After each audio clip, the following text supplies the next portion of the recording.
Greetings, Culture Warriors. This is Jeff Vieira, author of Culture is Everything, and your host for this Dispatch from the Front. Today, it's back to the front line of the tech wars, and I've got a story for you about Facebook. This is from Bloomberg. Headline, Facebook employees criticize Zuckerberg's inaction over Trump, by Vlad Savov and Sarah Fryer. Senior Facebook Inc. employees took to Twitter over the weekend to express their dismay at Chief Executive Officer Mark Zuckerberg's decision not to take action on incendiary comments posted to the social network by President Donald Trump. After the president tweeted a message with the words, "When the looting starts, the shooting starts," in response to protests over the death of George Floyd in Minneapolis, Twitter Inc. for the first time obscured one of his tweets, marking it with a warning that it breached service rules by glorifying violence. Facebook's response to the same content in a post from Zuckerberg on Friday was to say, "We think people need to know if the government is planning to deploy force." Several senior figures at Facebook expressed strong disagreement. "Mark is wrong, and I will endeavor in the loudest possible way to change his mind," said Ryan Freitas, Director of Product Design for Facebook's newsfeed. "I apologize if you were waiting for me to have some sort of external opinion. I focused on organizing 50-plus like-minded folks into something that looks like internal change. Giving a platform to incite violence and spread disinformation is unacceptable regardless of who you are or if it's newsworthy," wrote Andrew Crow, head of design for Facebook's Portal product line. Joining them with individual messages against the passive policy were design manager Jason Sturman, director of product management Jason Toff, and product designer Sarah Zhang, who tweeted that internally, "We are voicing our concerns so far to no avail." In a post late Sunday, Zuckerberg said Facebook is committing an additional $10 million to groups working on racial justice, noting that the company has more work to do to keep people safe and ensure our systems don't amplify bias. The CEO did not address the concern surrounding President Trump's posts on the platform. All right, so a deceptively short article here because there's a lot of issues in play. You may recall that we talked previously about values in conflict associated with the incident involving the killing by the police of George Floyd in Minneapolis. And one of the things we talked about in that conversation was how sometimes the stated values don't line up with the actual values. That's another way of saying culture as lived is not the same as culture as communicated. And how sometimes the values of different groups aren't really being treated the same, even though they're relevant to the conflict. So I would say here we have some interesting things going on.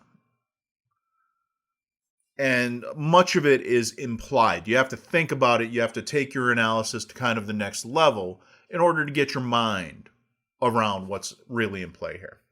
So let's look at it first, just on the face of it.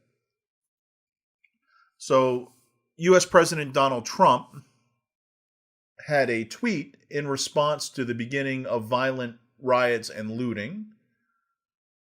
The message he tweeted was, "When the looting starts, the shooting starts." That tweet is not on Facebook, mind you. That tweet was on Twitter, which is a competing platform to Facebook. So one of the things you have to question is why is Facebook worried about information content that's not even on its platform? Facebook didn't carry it. He didn't post it to Facebook. So what is it that Facebook is supposed to do as a platform, given that that information was not on their platform?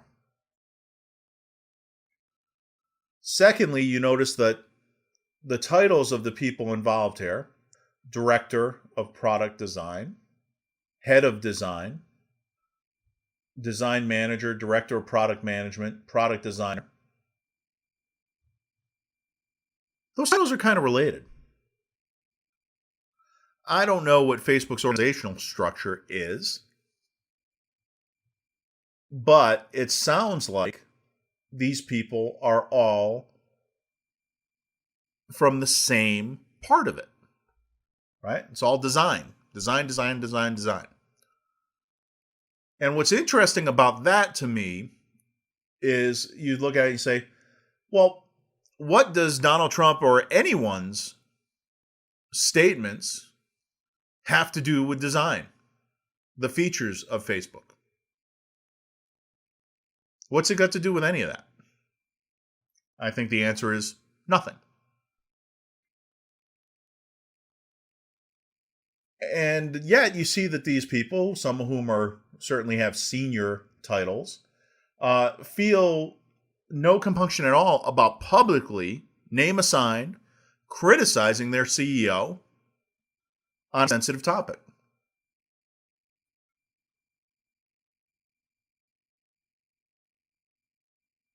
They obviously do not fear consequences for that criticism. And that says something about Facebook's culture, right? People certainly feeling free to share their criticism of the lack of action being taken regarding an opinion which was not published on the Facebook platform. Now, you could say, well, people, not Donald Trump, but people may be taking that tweet and talking about it on Facebook. Yeah, that's true. But there's a lot of things that are on Facebook. There are incitements to violence all over Facebook. Just Google them. Come on, put in violent words and put in Facebook and then see what you get. There's no shortage of it. And yet that is not what has triggered this public dissent within Facebook. It's also interesting that they immediately claimed, per Andrew Crow here, giving a platform to incite violence and spread disinformation is unacceptable. Well, there's two things here. No one, Facebook didn't give a platform to anything because this was on Twitter. So he may think that Twitter is unacceptable, which is fine. That's not what it says. And the second thing is what is the disinformation here? Remember, the original tweet, when the looting starts, the shooting starts. You can criticize that and say, well, President of the United States should not be promising that the looters will be shot. Although that's actually kind of how the law reads, right? But there's nothing that's misinformation contained in that tweet. He is stating his intention that if there is looting, people, presumably the police, perhaps the National Guard, will be authorized to use lethal force in response. It is a warning. It is a warning to people to not get carried away and start stealing things from businesses and homes and start burning places down.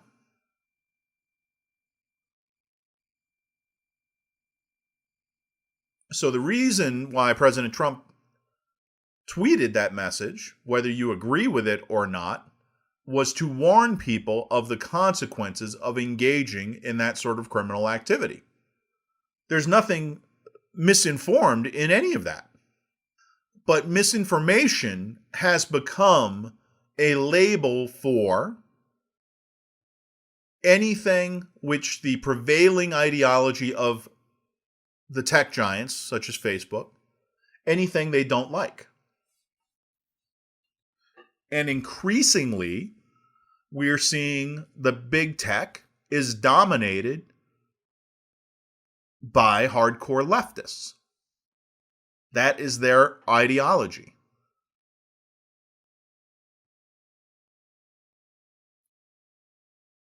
In America, at least, there is a distinction between liberals and leftists. Liberals tend to honor free speech.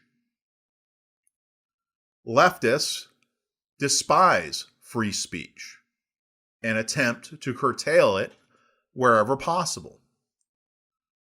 That's the typical way that you can tell the difference between whether someone happens to hold to a liberal ideologist or a leftist ideology. The old saying was, I may disagree with you, but I will defend to the death your right to have your opinion. That is a very liberal formulation. That is not the formulation that the leftists use. The leftists' opinion is that you do not have a right to speak things that the leftists disagree with, whatever those things may be. It tends to be a moving set of standards over time. And that is clearly where the Facebook employees quoted are coming from. Other Facebook employees who do not share their leftist views have been quoted on how hostile the culture at Facebook is to anyone posting dissent about this. In a previous incident, for example, which gave birth to the Black Lives Matter movement, there was a major kerfuffle at Facebook when somebody wrote on the wall, "All lives matter." Zuckerberg, the CEO, had to get personally involved in that one. Now, mind you, there is nothing that's misinformed or erroneous in stating the opinion that Black lives matter, and so do everyone else. Their lives, they matter too. It's not just Black lives that matter. In fact, Black Lives Matter is an attempt to say that some people do not believe that Black lives matter. And it's a reminder that they do. All lives matter is a reminder that you can't be too, just focused on one race of people. Life has value regardless of race. That is an intrinsically non-bigoted statement.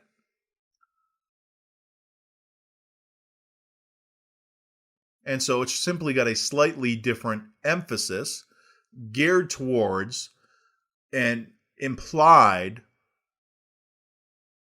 problem with the first statement. So if you say Black Lives Matter, logically, that could be taken to mean that only Black Lives Matter. I don't believe that that's the intent of the people who formulated that statement, whoever they may be, but it could be taken that way. Whereas all lives matter, well, it's hard to take any other way. But that mere change of one word from black to all was enough to generate some real hostility and retribution on the part of the leftists toward the people who came up with that All Lives Matter tag at Facebook. So they have a problem. So Facebook, they're making it sound like the conflict in Facebook is between those who are pursuing a more ardently leftist policy agenda than Zuckerberg, the CEO, is pursuing. The article in that sense is very agenda-driven because it never asks the question, since the president didn't put that tweet on Facebook, what business does Facebook have responding to it at all? Facebook presents itself as a platform, by which we mean it is not editorial content. It is not somebody deciding what you can post on there. If you want to post your picture of your dinner last night, as so many did, or do, or of your cats and the cute things that they've done, so be it. Historically, there has been a small amount of moderation on Facebook under the guidance of community standards to prevent the most egregious content from being on the platform. In the early days, jihadi groups in the war on terror used Facebook to transmit propaganda, including horrific acts of violence, such as the beheading of Daniel Pearl, the Wall Street Journal journalist, to their followers, and to use that to recruit more followers. Facebook was slow to respond to that, even though these were egregious acts of violence, obviously, even though the United States of America and much of the West was at war with these terrorists. So this was the enemy using this platform. And they dragged their feet mightily to do anything about that content. Similarly, with regard to child pornography, which finds its way onto the platform. Facebook has not been at the forefront of finding ways to offer pornography filters through the platform. They've been on a constant losing battle, as far as I can tell, because the content keeps finding its way there, and they keep finding ways to put that content in front of the eyeballs of the youngest and most vulnerable among us. But they don't want to devote resources to that. Instead, they want to stop people that they disagree with ideologically from using the platform. They are targeting their own customers and trying to define which customers are ideologically acceptable to them. Nowhere will you find that ideologically acceptable standard to be clearly articulated as a value at Facebook. And yet you see employees of the company, especially senior leadership, acting very much as though that is the value at Facebook. As though the purpose of Facebook was to promote leftist ideology rather than provide a platform for people to connect via social media. In response to Twitter's act to censor his tweet, President Trump issued an executive order which basically called Twitter and the other tech companies on they're trying to have it both ways. On the one hand, they want to claim to be nothing but a platform so that they are not responsible for content posted on it. They're not liable to lawsuits. They're not held legally responsible for what they put out there the same way that, say, CNN or New York Times would be. Now, those protections are very limited due to the First Amendment protection of the press. But still, some of the actions being taken at Facebook, some defendants may prevail, and Facebook would have to pay those out in a libel lawsuit. Certainly, some of the moderation reported at Facebook seems to be targeted ideologically, not consistent with company policies as stated, and begs the question of whether the monopoly that these companies have in their areas is one that should invite further scrutiny. This would be the equivalent, for those who are a little bit older, of back in the day you had Ma Bell, which was the monopoly on telephone service. It would be the equivalent of Ma Bell not allowing you to use a phone if you didn't say what Ma Bell wanted you to say. It's outrageous, ridiculous. What business is it of Ma Bell, which is providing a wire connected at 2 points? What business is it of theirs what is said on a private phone conversation? Likewise, what business is it of Facebook what is said between two friends, posted on a site or through Messenger? What business is it of Twitter what people post to their followers? That's their business. If you are a platform, they've made it their business and overstepped their bounds in the process, which has made them, in effect, a content provider, an editor, a publisher. And what Trump is saying is you cannot be both things in the law. You must be one or the other. Based on the evidence, you are a content provider and you're going to have to start complying with the law around the provision of content. That is what Zuckerberg is worried about.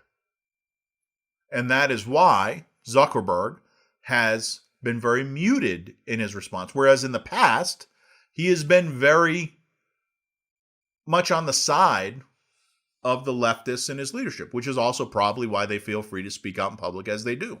Perhaps they feel betrayed by his latest take on things.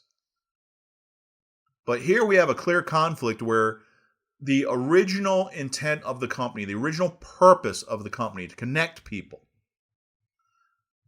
is being replaced with another value. And that value is to serve as a better vehicle for leftist ideological propaganda. I think that point's inarguable. That's the continuity between what Twitter has done, what Facebook has done, what Google has done. Google's motto before they were acquired by Alphabet was "Don't be evil." What they understood from the outset of the founding of Google was that they were making it possible to access tons of information that was not accessible previously. And if they weren't careful, that power of deciding what people see when they type something into a search result could be bent to less than noble purposes. Indeed, right around the time of the Alphabet transition, Google was approached by the Communist Party of China. And they wanted to use Google as a search engine, but they wanted it filtered for propaganda purposes by the Communist Party. So the Communist Party would decide what Chinese citizens could see and not see when they entered in a search engine. And the Communist Party, being the Communist Party, they were too lazy or incompetent or corrupt to figure out how to do it themselves. So instead, they decided to just twist arms on Google, at the same time offering them lots of money. And this was a real conflict for Google because their motto, their value, was "Don't be evil." And it led to a schism within the company over that project and some dishonesty, claiming the project was put aside when it wasn't. There's been lots of coverage of this. And I suggest using another search engine besides Google to find that coverage. But what was interesting was they finally decided in all of this, rather than take a good hard look at that motto and what it meant and live up to it, making some perhaps difficult market decisions in the process, they simply got rid of the motto. Now, this started around 2015 with the Alphabet acquisition, but by the end of 2018, it was gone. Here's a story from 2015 in Time magazine. Alphabet, which took over as Google's new holding company on Friday, has dropped the tech giant's "Don't be evil" mantra from its code of conduct. Employees of Alphabet and its subsidiary and controlled affiliates should do the right thing, follow the law, act honorably, and treat each other with respect, the new code reads, noticeably dropping the famous motto. Google, which included its "Don't be evil" clause into its own code of conduct soon after it was founded, used the motto to show as a showcase of their company's independence. Founders Larry Page and Sergey Brin incorporated the slogan, which had by then been integrated into Google's complex algorithm on deciding what search results are considered relevant for a user, into a letter on the eve of their initial public offering in 2004. Google users trust our systems to help them with important decisions, medical, financial, and many others, the letter read. Our search results are the best we know how to produce. They are unbiased and objective, and we do not accept payment for them or for inclusion or more frequent updating. We believe it is important for everyone to have access to the best information and research, not only to the information people pay for you to see. I want you to notice what's happened since they got rid of that motto. He says here, unbiased and objective. That's clearly not the case anymore. I challenge you to find any controversial issue, particularly one which does not subscribe to the prevailing narrative, run it in 2 search engines, and see what's on the first page in both. And then judge for yourself. What's a legitimate indication of the scope of knowledge out there available on this issue? And I think time and time again you will find that Google slants their search results so that what comes up supports the prevailing narrative. They say we do not accept payment for them. But of course they do. You'll see it all over the Google search results that they have sponsored links. What do you think a sponsored link is? That's someone who paid to have it at the top of the feed. We believe it's important for everyone to have access to the best information and research, not only to the information people pay for you to see. That's where so much of this action is. China was asking that you not be allowed to see it if you're a Chinese citizen, Chinese national. And Google complied with that. I'm sure there are other similar requests out there that Google has complied with.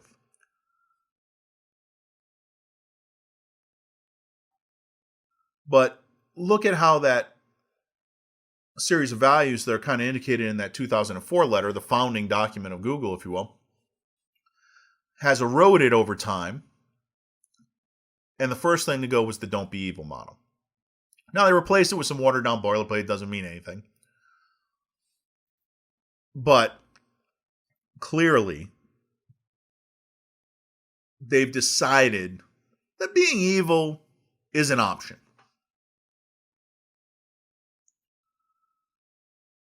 And I think their brothers in Silicon Valley have taken that same option.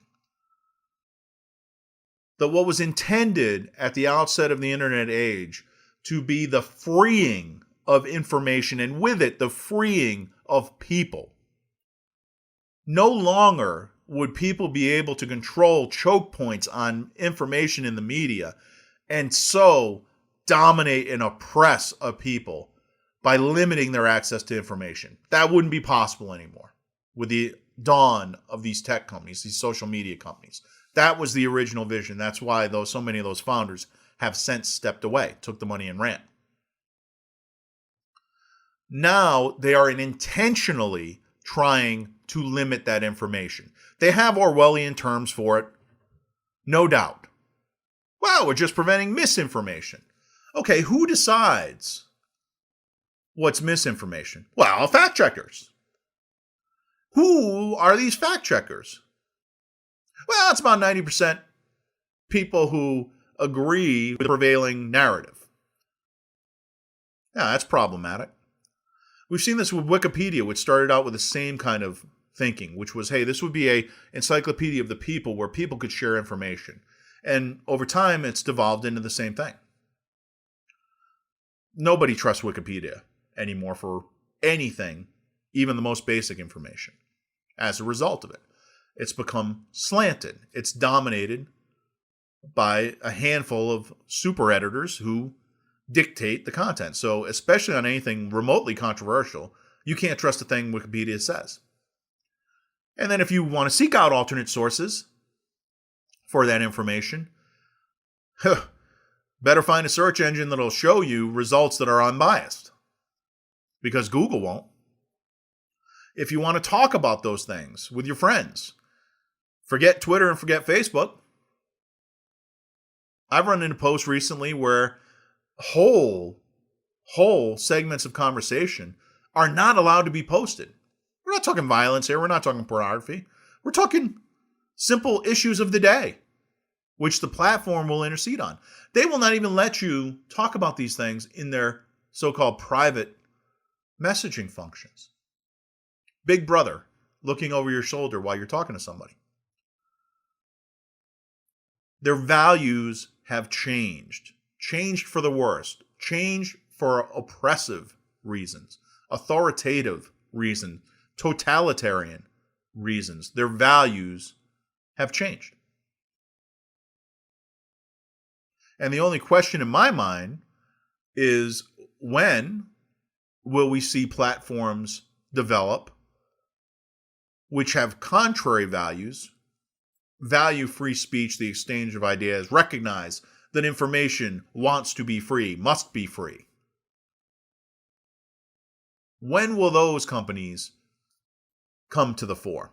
I'm sure they're out there. They're probably in their nascence now. But when they rise, I think you'll see Google and Facebook and Twitter fall to pieces and become just the boutique brands of your typical totalitarian regime. And a cautionary tale to what happens when you allow a set of values alien, and in some cases in direct contradiction to the purpose of your company, to infect that company. Because as we all know, providing a platform, providing a service to people is an important thing. But culture is everything. Thank you. Have a great day.